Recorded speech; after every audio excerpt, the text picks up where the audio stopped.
Hürmetli vatandaş, bugünkü leksiyalarımızı başlayımız. Leksiyada Sıdıka Curuze. Bugün Washington'dan sözlerimiz. Bugün Çizdağ 2025 yıl 10.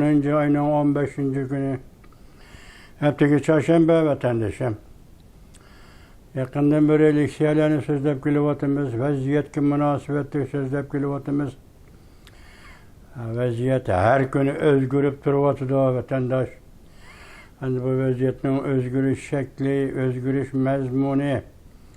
Hazır Qarğanda otur şərqdə tinçlik aşırıldı. Hem yumuşak kol vasıtı bilen işte yaki tinçlikne otur şərq iş aşırdı Amerika Qoşmuş Ştatları Prezidenti Donald Trump. Yani şu hatta da Hamas İgizpes gep kılgan edi onun kendinden uşağını çıkıp hazır biz tinçlik musafisi turvatımız. Sen yani alı topulan kötürdüğün bolsan o vakti men Amerika senin adibini berdi degендek bir gepni kıldı vatandaş.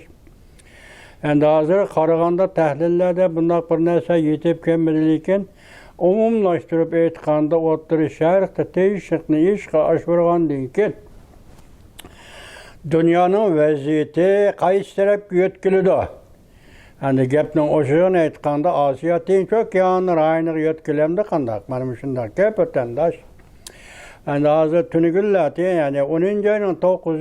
kuni Jungo Savdo Ministerligi ve qo'shimcha Xi Jinpingning qarori ve fikri bo'yicha Amerika Qo'shma Shtatlari ve G'arb dunyosiga seyrek to'pi satmaslik yoki mundaq aytganda savdo tijoratda G'arb dunyosining qonini bo'g'ish yoki G'arb dunyosining nozik sanoat tarmoqlariga va bo'libmi harbiy sanoatga tahdid paydo qilish. Jungo Kompartiyasi shuni qildi. Mushu 2 kun ichida 9, 10, 15 kuni 5 kun oralig'ida Jungo bilan Amerika Qo'shma Shtatlarining munosabatida o'zgarish, dolqinsimon o'zgarish kötürülüp geldi. Hatta Prezident Donald Trump chiroyli gapni qildi. Sen Jungo'ga ziyon soladigan niyatimiz yo'q degandek. Lekin Jungo Kompartiyasi buni unamagandek oxirigacha elishimiz dedi. Mana bugunlatin aytganda Amerika Qo'shma Shtatlarining Koreyadagi kemisazlik Koreya kemisazlik sanoatining tarmog'ida ishlaydigan tarmoq shirkatlaridan 5 shirkatga Jungo Kompartiyasi hozir embargo yurgizdi vatandaş. Bundaq aytganda Jungo bilan Amerikaning o'rtasidagi savdo tijorat bevosita, rayonlik bevosita aloyillikdan olqib chiqib, ikkinchi bir davlatlarga Amerika shirkatlariga embargo yurgizdi degan gap vatandaş. Vaziyatning taraqqiyoti deb shuni aytsak, ondan keyin Amerika Qo'shma Shtatlarining dadurini setib olmayman deb nayt eg'ir yedin deganda bu Amerika Qo'shma Shtatlari dehallarning manfaatiga ta'sir ko'rsatish va shu orqali o'tir mezgillik saylami bu degandek shundaq bir paytlarda dehal saylovchilar orqali Prezident Donald Trump tashqi siyosatga ta'sir ko'rsatish degan usulni qo'llanib Jungo dadurini setib olmayman debdi. Tunigillati Amerika Qo'shma Shtatlari Prezident Donald Trump aytdiki, Jungodan setib oladigan suvmay nayt zo'r miqdorda import qiladi ekan Amerika. Hozir suvmay setib elishni bir aql to'xtatdi. Vatandaş şu suvmaymi balki shu dadurda ishlanadigan suvmay bo'lishi mumkin. Suvmayni import qilishni Amerika Qo'shma Shtatlari bir aql to'xtatdi. Shunday ahvolda hozirgi fikrda Amerika Jungo o'rtasidagi savdo tijorat munosabati yana jiddiylashdi. Buni taraqqiyoti keyin qanday qiladi? Yani shuning qarab turibdi vatandaş hozirgi vaziyatdaymiz.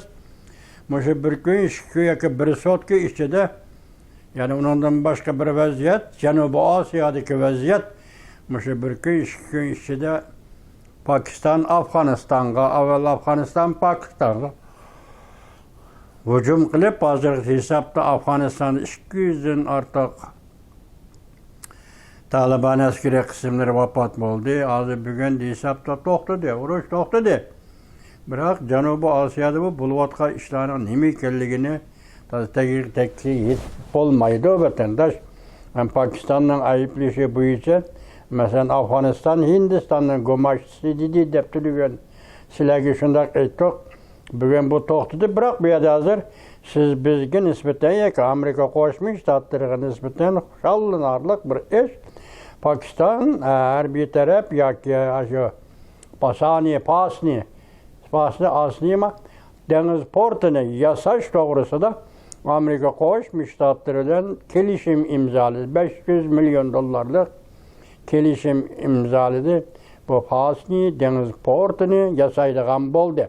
Endi bu ish Amerika Qo'shma Shtatlarining ikkinchi Osiyoga yetib kelishi.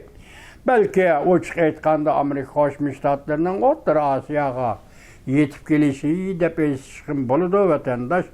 Bu nayt yaxshi ish.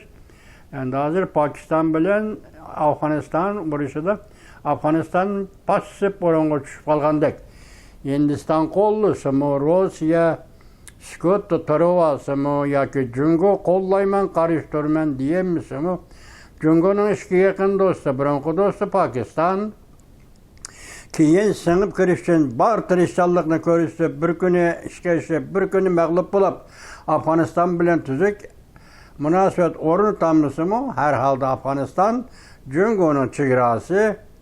Jungoning chegarasi deganda mustamlika Uyg'uriston orqali Jungo bilan chegaralanadi degan gap vatandosh. Asli bu yerda Afg'oniston chegarasi, Xitoy chegarasi, Pokiston chegarasi, Xitoy chegarasi degan chegara yo'q. Bu chegaralarning hammasi Afg'oniston bilan Uyg'uriston bilan Pokiston o'rtasidagi, Uyg'uriston bilan Hindiston o'rtasidagi chegaralar. Hozir hisobda mushu chegarada qayta urush 7. Urush miltiq doğrusu 7 ko'tarildi. Pokiston bilan Afg'oniston bir ikki qatim mushu maydonda elishdi.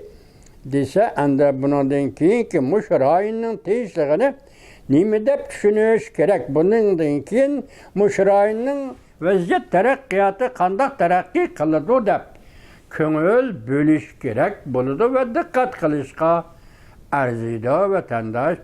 Çünkü hozir bu gap Uyg'uriston chegarasida bo'lyapti. Afg'oniston bilan Pokiston Uyg'uriston chegarasida elishyapti. Bunga Hindiston aralashib Afg'onistonni qo'llayapti. Dal shunday vaqtda Pokiston Amerika Qo'shma Shtatlari bilan chiroyli savdo hamkorlik munosabati o'rnatib $500 milyon pasni portini yasamoqchi bo'lyapti. Pasni porti Ironga 160 kilometr, andan Gwadar portiga 113 kilometr deb araliqda shunday aytdik vatandosh. Endi bu yerda Gwadar porti Xitoy bilan Pokiston o'rtada aytilayotgan bati Xitoycha. Pokiston temir yo'li degandek. O bizning vatanimiz Qashqarga, mustamlika Uyg'uristonning Qashqar o'lkasiga chetishlik ish vatandosh. Agar bunday ishlar yo'l tuzilib, bu yo'l qo'yilib, ishga oshadigan bo'lsa, uzul kesil mustamlika qilishdan yo'li ochilgan bo'ladi. Lekin gapcha Xitoy buning erishamaydi. Uyg'uristonni uzul kesil mustamlika qilishga mutlaq mumkin emas. Shuning buning erishamaydi vatandosh. Hozir biz sizlarga 2 kun burun so'zlagan suhbatimiz va leksiyamizda nima dedik? Sen Jan Fonshiko eg'izga olgan bir shartnoma va bir kelishim bor. Amerika Jungo o'rtasida shu kelishimga imzo qo'ysan. Yoki 4-umumiy yig'indan burun yoki Koreyada ko'rishishdan burun imzo qo'ysan. Qistab shu yerga keldi Amerika Qo'shma Shtatlari dedi. Şuna hozir bugun Yaponiyalik Jansiji shunda tahlil qilibdi. Hozir Jungo Kompartiyasi Serak To'pa bilan Amerika o'rtasida tijoriy savdo urushi yana qaytib qo'zg'adi. Jungoliklar qo'zg'adi. Buning sababi deb tahlil qilibdi Jansiji. Nima deydi desangiz, demak 4-umumiy yig'inda bir o'zgarish bo'ladi. 4-cü umumi yığında Xi Jinping bütün hukukudan demesin bir hukukudan ayrılıp kalıdı. İşkilip hukukudan ayrılıp kalıdı. Şuna muşu işlağı çıdımay vaziyetini yaki ciddilikni yaki teğivçeni taşkırga kartış. O adet Cahangir devletler kılıp durduğun adet mesela Rusya cüngödek. İşki ziddiyetlerini taşkırga boru bitiş. Muşunun için Amerika ile etey kastendigidek soda macerası, yeniden soda macerası kozguduydu. Bugünkü haberde, bugünkü leksiyası da cansınca şunda deydi o vatandaş. Endi bu işler muşunda kilovatı değil, tünügünkü iş, yani bir tekrarlı biti. Sıkılal TV oturup koygan haberde neme dedi, hazır Uygurustan çigrasıdın. Qorğas eğizidən, bu da Alatavni eğizi qalmadı. Qorğas eğizidən 13 ayda, demek bir yılda Avrupa katlıgan poyuz 50 bin qetim. Ah vah vah, vatandaşım. Dünyanın yürüge hareket kilovatı qaysı yer Uyguristan'ın arqıda. Avruasiyanın merkezi Uygurustan arqıda dünya hareket kilovatı degen gep vatandaş. Bir tömür yol eğiziye, bir çigra eğiziden bir yılda 50 bin nöbetçi poyuz Avrupa'ya katlı dediyse vatandaş, bunu möcüzde bir toluk düşendirip biremeyimiz. Bunu acayip bir garayibat de bir toluk düşendirip biremeyimiz. Bu kaltısı eş vatandaş. Bu kaltısı eş Uyguristan'ın bugün stratejilik orunu yokur götürüp şeyge elip girgende hazır dünya bilen karşılaşıvatkan Xitay bu Uyguristan'ı müstemlike kılıp turganda halkara cemiyet bunun bir eğiz gep kılmasa ben o çıkaytay ki vakti halkara cemiyet Xitay'da yenilgen buldu vatandaş. Xitay'da yenilgen buldu. Hazır vaziyet bu şundak. Ottur şark değişti, kaçtı, uğraş ahırlaştı. Hamas'ın yani Alatopalan götürüşü hadde emez vatandaşı, mümkün emez senin. Belirse halkım yol koymaydı, nahit zor, kurban bir iş bedelige. Bu işin devamlaştırıyorsa, uğraşın devamlaştırıyorsa, Hamas yaşamaz. Hazır otur şarkta teşvik işe açtı. Hem de vaziyet kayıstırıp yetkilidir. Digen mesele vatandaşlar. Bu mesele bugünkü mesele. Tünügünkü mesele. Yaki Prezident Donald Trump'ın sözüyle etkanda 3000 yıl burunki mesele. Ve yaki yakından etkan 77 yıl burunki mesele. Otur şarkta tenişlik işe açtı.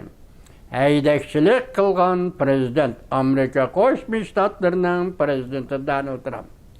Muşundaq peytte Cüngüle Amerika oturusıdı sodu uruşu yani keskinleşti. Bunun ahirki neticesi ne buludu? Ona dikkat kılır siz bile bizden işimiz vatandaşı.